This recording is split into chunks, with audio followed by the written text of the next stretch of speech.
off the top of my head. I'm just blanking, but those are the three that are most notable right now, and we're not doing much about them. Some people have said what happened in Egypt was not genocide, it was ethnic cleansing, and I might tend to agree with that, as the Coptic Christians were persecuted during the Arab Spring. Thank you. You're welcome. When you travel to these places and you ask questions that obviously don't make them mad, what do you try to find out? What are you trying to solve, I guess? A lot of people have family members who are missing. They don't know where they are. They don't know what happened to them. They deserve answers.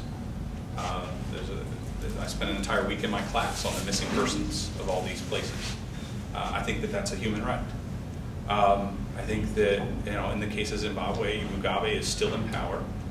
He is a man who came to power in the decolonization period and took Africa's economic miracle and destroyed the country, ran it into the ground. He's an oppressive, brutal, worthless dictator, and he needs to be gone.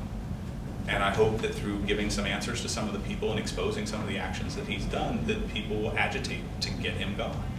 Why not? They need that as much as everybody else needs that. And it's the search for truth. We should know whether or not. People can dig up these remains and tell you whether or not they died in a mass atrocity crime, and tell you how that happened. And through forensics evidence, we can get the evidence we need to then convict people. I do believe that convictions will play a role. Sadly, in Cyprus, everybody I think that really participated in the events that I would label genocide are either dead or are going to go through the rest of their lives with impunity. And I think that that's going to harm Cyprus. I don't think that there will ever be exact healing for what goes on there. But in Cyprus, for example, there's a group of, still to this day, of about 15 to 20 women who lost, the Greek Cypriot women, who lost their husbands or their sons in the events of 1974. They have no clue where they are. Not a clue. And they are still waiting for them to come back alive. The way in which these women, they're called the Black Widows, the way in which they view these things, they still think that there's a chance that their husbands and sons are being held somewhere in Turkey under international conventions, against the laws of international conventions, because the Turks are bad people, according to them, and they're waiting 50 years, right, or 40 to 74. Not married, never remarried, never dated, never did anything after their husbands went missing in 1974. Okay, so I think it really is, I'm pursuing that sense. And yeah, I'm pursuing it from an academic level as well. I want to write about this, but I want to write, I don't care about royalties. Put my book on the internet all you want. I want people to know. And I want people to care. And so I have that two-pronged approach. Ron. Has the Atrocities Prevention Board, has that done anything? What he's referring to is Madeleine Albright and Bill Cohen. Both came forward under Obama with Samantha Power's help and the United States Holocaust Museum, and they created this Atrocities Prevention Board. It's an advisory board to the president, trying to get him to move and take action on genocide and be able to predict genocide and be more proactive about it. A little bit, Ron. I would really like to see Obama, now that he's been reelected and now it's not an issue for him, to stand up on the 24th and give Turkey a little bit of a rattle and say, you can say all you want, but you still need us. We acknowledge we need you. We're not going to do the Middle East without you. That would be foolish for both of us to step away from it. But what you did in 1915 constitutes genocide.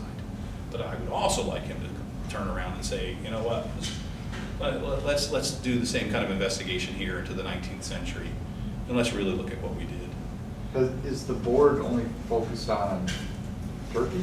No. They're an R2P. They're really trying to get the president to work with other people, and I think Samantha Power's probably having some benefits as she goes out and works in the world for the State Department, where she's appointed to talk to nations about, you just can't do this to your own citizens. You have you have a responsibility to protect R2P, and you need to take it seriously.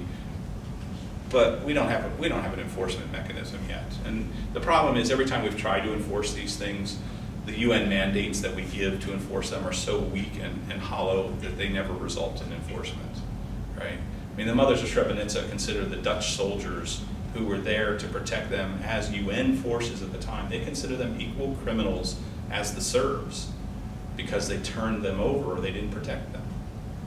So, you know, I mean, it's hard for us to say that we have any confidence that the UN is the body that's going to do this. Would the Atrocities Prevention Board, I don't know, I think we would have to decide that we wanted to gather a force, not quite like our army, but a prevention force, that we were willing to risk their lives in the pursuit of this greater good. I'm not saying that people won't die if we do it, but a lot more people are going to die if we don't do something. And I know that, you know, we still wrestle as Americans with that heavy burden that we are the world's superpower. We're still the policemen. We're still all these things, and it would be our lives on the line. Some of us would have to decide it's valuable to do that. So, I'm nothing if not opinionated on this stuff, folks. So, you know, I know I have strident views, but you don't get anywhere if you say, well, I could see it 20 different ways. So. Any other questions? Well, if not, I thank you. For those of you who haven't, if you can fit it in your schedules, I do teach a genocide studies class every spring. So please think about taking it. Please think about the trips. Think about getting involved in all of these things. Dave is the president of STAND, which is a student organization that works against genocide. And they've got a lot of things that go on, and they're in association with other organizations on campus. So think about becoming involved with them and putting this into work, not just in a classroom setting, but in an activist setting as well. So, all right, so thanks.